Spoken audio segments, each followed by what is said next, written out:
तर कलम 35 ही कायदे करण्याचा विशेष अधिकार असतो।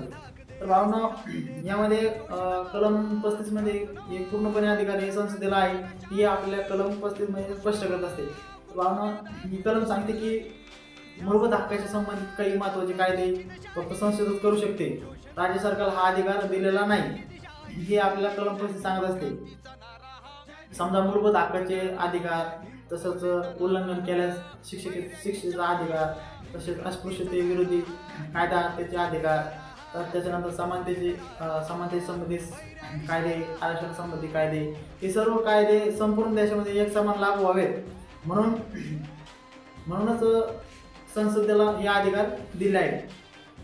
तर हा अधिकार फक्त संसदेला दिला आहे, त्यामुळं प्रामुख्याने भावना नागरिकांच्या मूलभूत हक्काचे संरक्षण अधिक मजबूत होत असते। थोडक्यात जर बघायला झालं तर भावना सर्व कायदे संपूर्ण देशामध्ये एक समान सर्वांना सारखे लागू व्हावे या हेतूने भावना कलम 35 अधिकार संसदेला देत असते।